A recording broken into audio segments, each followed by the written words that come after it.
Man, you need some Liberty stickers for the back of your truck. At LibertyStickers.com, they've got great state hate, like Pearl Harbor was an inside job. The Democrats want your guns. U.S. Army, die for Israel.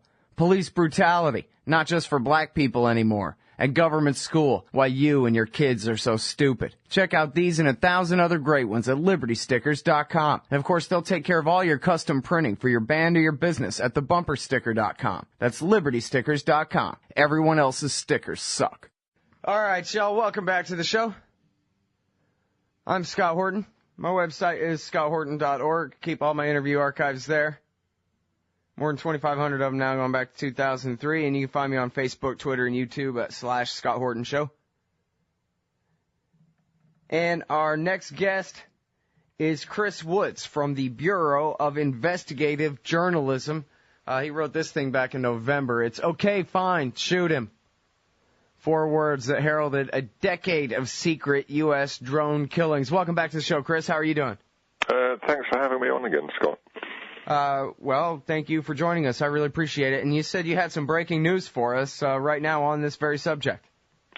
Yes, it's an announcement this evening by 2 United Nations experts.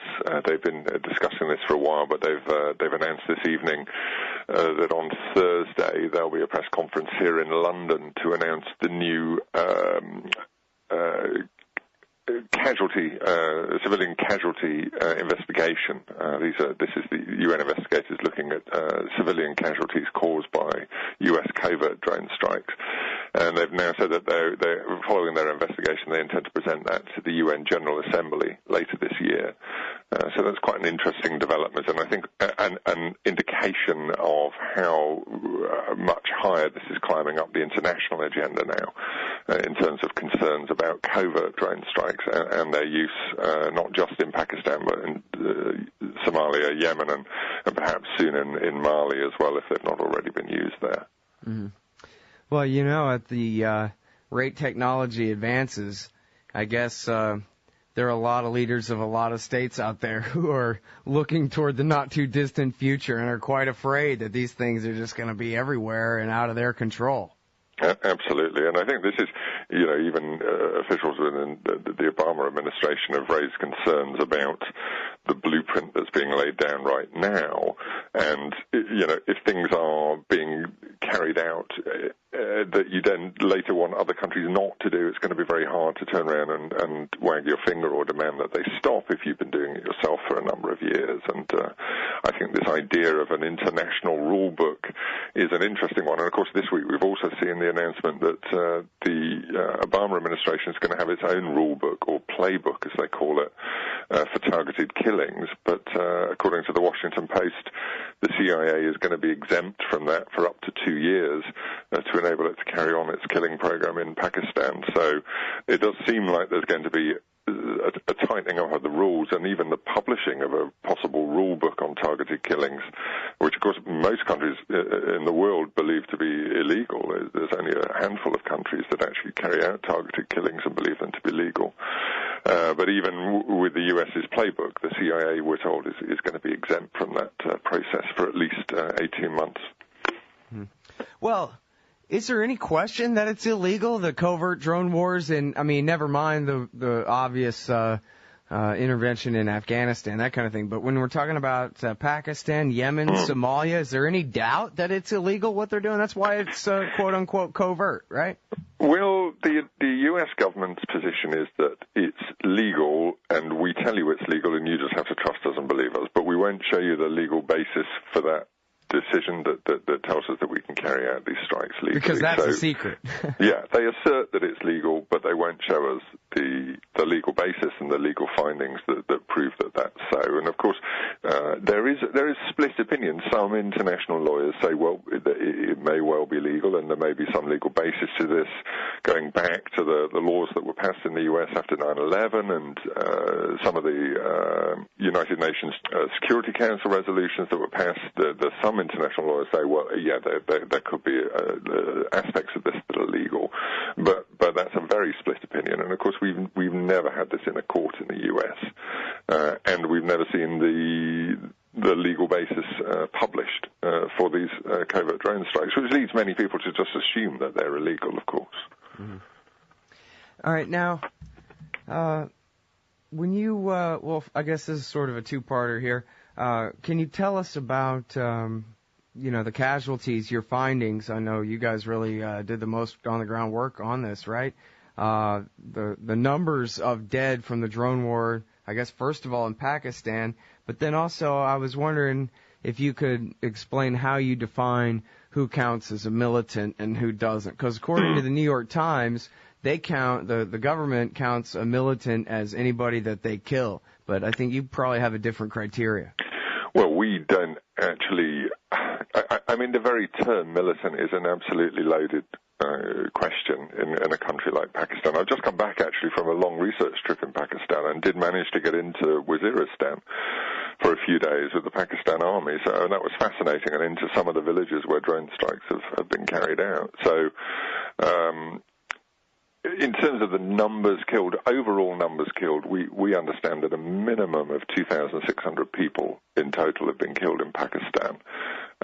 And from drone strikes in Yemen, perhaps 400 people. Yemen is more difficult because sometimes we just don't know if they're drones or conventional airstrikes. So between Yemen and Pakistan, we're probably looking at a minimum of 3,000 people killed since 2002 in covert U.S. drone strikes. In terms of who's a civilian, well, our latest estimate puts the minimum number of civilians reported killed at around 475 in Pakistan, out of around 2,600. Our definition of a civilian is a non-combatant. It is not the definition that the U.S. military chooses to use and that the CIA choose to use, which is all military-age males they view as combatants, according to the New York Times. That's not accepted in any international definition of a combatant, and we certainly don't accept that. So the people we identify as civilians in our reporting are those who've been clearly and categorically identified as such. So women, children, obvious, but also adult military-age males who, according to all reports, were not combatants but were civilians. You know, they could have been shopkeepers, they could have been people caught up in an attack in the wrong place, as we've had on a number of occasions. But simply to be adult and male does not mean that someone is no longer a civilian, and that would be a terrible state of affairs if we were to suddenly class things in that way. That's a slightly rambling answer to your question, Scott, but yeah, we certainly don't share the CIA's view of what a civilian is. Mm. Do I have that right? I'm terrible at arithmetic on the fly, but do I have it right? You're saying approximately a fifth of those killed in the drone war in Pakistan are civilians by your count? It looks like that way. I mean, particularly when we go back to the earlier years, partly because of the intensity of the drone strikes, but also the poor reporting that was going on a few years ago. It's more difficult to establish what happened in those earlier years, but there were some pretty high casualty numbers and some pretty consistent reports of civilian casualties. We've also been clear that, reported civilian casualties do appear now to be falling in Pakistan. We think that they represented around 14% of all of the deaths in Pakistan in 2011.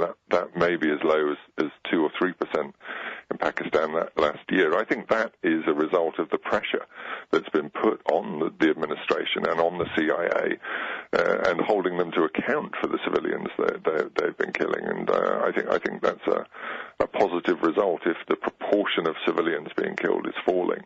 But nevertheless, civilians are still being killed in Pakistan and elsewhere with these strikes. And as far as we know, because the government and the CIA won't tell us, there's no accountability when things go wrong and civilians are killed. We simply don't know if anyone is ever disciplined or if anyone is ever moved from their jobs or if anyone is held to account. What we do know in Pakistan is that of those hundreds of civilians killed there, not a single family has ever been paid compensation by the Pakistan or U.S. governments. So the implications for people caught up in these attacks can be very severe, not just a loss of life, but no access to any kind of compensation and any kind of recompense or any kind of apology when things go wrong, of course. Well, I don't want to give them too much credit, but I would have guessed, if you just had me guess, that the numbers would have been the other way around, where maybe a fifth of the people they kill are some guy they're actually looking for who supposedly knew Zawahiri back in the day or something, and then everybody else just happens to be around or happens to be, as you're saying, a fighting age male rifle owner, but not necessarily a militant of any kind or member of any group that's at war with America anyway.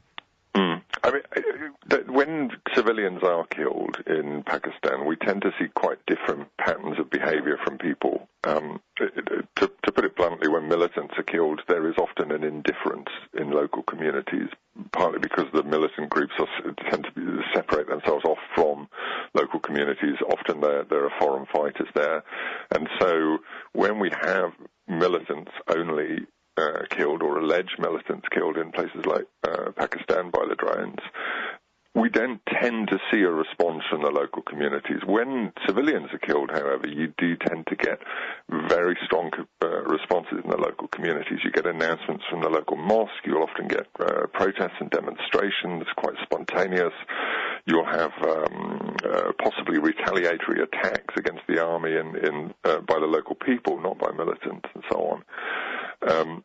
So there are indicators that help us to see when civilians are being killed, and the majority of those killed, we don't know their identity. I think it's assumed that they were alleged militants, but we're not able to say anything with any more confidence than that.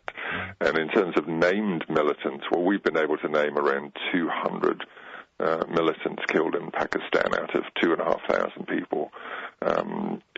So who the others are, perhaps they were militants, perhaps they belong to militant organizations that represented a threat to the United States, but we don't really know the identity of those people, and we don't really know the affiliation of the groups that they were with, if they were militants, and if those militant groups are perceived as a threat by the United States. We don't sometimes know the answer to that question either. Yeah. Well, some of the reports are that Afghan so-called militants have been turning up fighting on America's side in the regime change in Syria, so I guess that's probably a safer bet for Mujahideen in Central Asia. They ought to fight on America's side for a little while if they want a breather, We're hiring. I think the whole Middle East question now is getting very messy and complicated, and, we saw with Libya, 15 months ago, Libya was very unusual situation where at some point British and American special forces were fighting alongside Al-Qaeda affiliates against the Gaddafi regime. This is very bizarre when, 12, 13 years into the war on terror, and it was starting to look like, Waziristan in the early 80s against the Soviet Union. When you're constantly telling people these are the bad guys, and then you find yourself fighting alongside them for periods, it's a very strange world we're finding ourselves in at the moment, I think. Yeah, heard so. Now, listen, I want to ask you all about Yemen, but let's first go to Somalia, because that's the one that no one else seems to care about, but I do. Can you tell us what you know about the drone strikes there and collateral damage, et cetera? Unfortunately, we know very little about drone strikes in Somalia. We know they take place. We know they're predominantly launched from Djibouti, a nearby country in the Horn of Africa. We've logged, I think, around 9 U.S. drone strikes there over the last couple of years. They only started up in the summer of 2011, drone strikes. There have been air strikes and other attacks by U.S. Special Forces before then, but the drones only first really arrived in June 2011. The problem we have with Somalia is there's no functioning social society there. There's no functioning government. There's no functioning media. So when the things do happen in Somalia, they often happen without the world knowing about them. And it is entirely possible that far more drone strikes and U.S. military activity is taking place in Somalia than we understand. And in fact, there was a very important United Nations monitoring group report published last year, which did start to unpick this issue and talked at some length about covert operations in Somalia, breaches of UN arms embargoes, use of CIA helicopters ferrying people backwards and forwards. The UN even published pictures, in fact, of CIA contract helicopters, which was fascinating and I think annoyed the CIA a little bit. But the reality is, Somalia really is the secret war. We don't know what happens there. We don't know how bad things can be. We do know there's an awful lot of propaganda going all sorts of ways. And in fact, here at the Bureau, we did an investigation about 18 months ago where we found an Iranian TV station, which is funded by the Iranian government, had been putting out fake drone reports, had claimed more than 70 U.S. drone strikes in Somalia, all of which, as far as we could find, and we put a lot of effort into trying to understand this, were all faked. They were all false claims as part of the U.S.-Iranian proxy war that's been going on for 30 years now. So Somalia is very difficult to untangle. We do know that U.S. drones operate there. We do know that militants belonging to groups, predominantly Al-Shabaab, which is now affiliated with Al-Qaeda, are the targets. But really, what else is going on in Somalia? I don't know. Jeremy Scahill, from The Nation, did a very good report last year about the CIA having effectively a contracted out prison facility at Mogadishu airport. There clearly is a lot going on there. Somalia is still a problem country in terms of international terrorism, militancy in East Africa, and revolutionary movements and so on. So I can understand that focus, but if you were to ask, does the Bureau accurately monitor what's going on in Somalia, I suspect we're only touching the surface of what's really going on there. Mm-hmm. Yeah, I was just about to bring that up. Scalehill's work shows that there are American boots on the ground there. They even have a torture dungeon. Yeah, I think the suggestion was that that torture dungeon was being run by Somalis. I mean, the Scalehill's view, I think, was that it was effectively subcontracted. And obviously the CIA has had a presence in Somalia for many years, and perhaps it shouldn't surprise any of us that they're still picking up people there.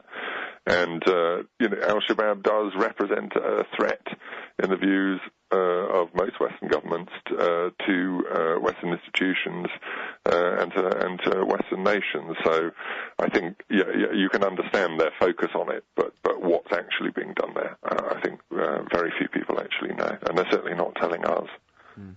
Well, what do you make of Stanley McChrystal coming out and saying that, hey, the law of diminishing returns is kicking in here, and you can't just drone strike the world forever and that kind of thing? I think Stanley McChrystal's views are those held by many senior serving and former military officials, former intelligence officials, and former administration officials. We've had people across the board now raising this issue and raising concerns about the overall effectiveness of the covert drone strikes. Michael Hayden, former head of the CIA, Robert Grenier, former head of the CIA's Counterterrorism Center, Dennis Blair, former U.S. Director of National Intelligence, all have come out and raised concerns about the drones campaign. And I think the question they consistently raise, well, sometimes the question is around legality, and interestingly, Mike Hayden's raised a couple of points about the legal basis for the campaigns, even though he introduced the drone strikes in Pakistan back in 2004.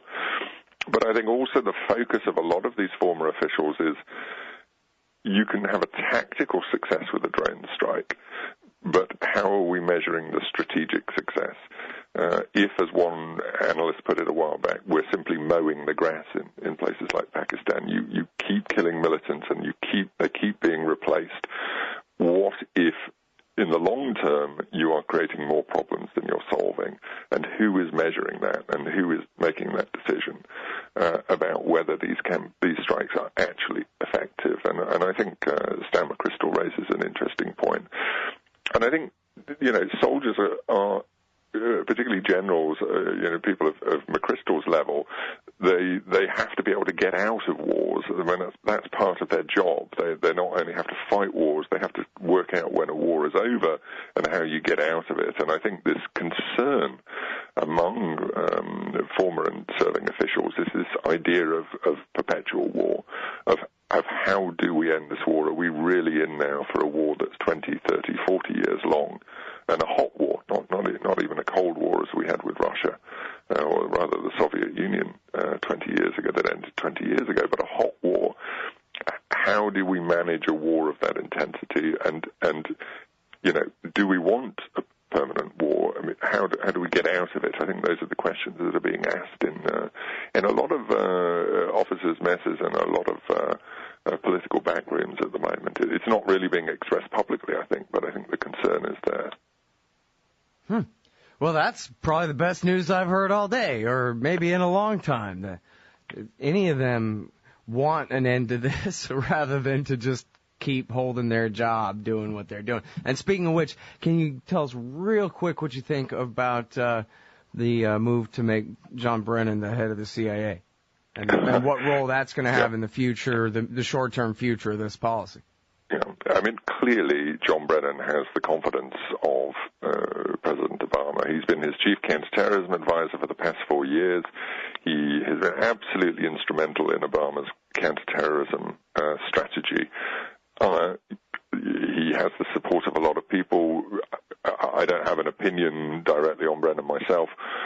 I have put out a couple of major reports on Brennan, particularly where he claimed that the CIA hadn't been killing civilians with the drones.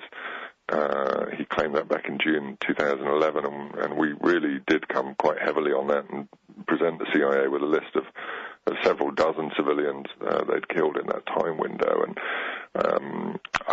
I've never really seen him address that issue, and I've never really seen him explain why the CIA could claim that it wasn't killing civilians when it patently was. And I know others have had concerns in similar areas, but he seems to be the CIA chief that Obama wants, and Obama thinks the country needs. So,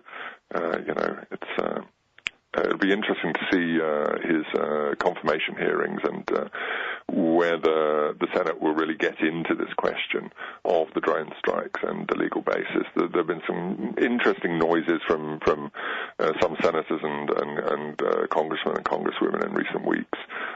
So perhaps it'll be an interesting confirmation process where Mr. Brennan will be tested and pushed really on some of this territory.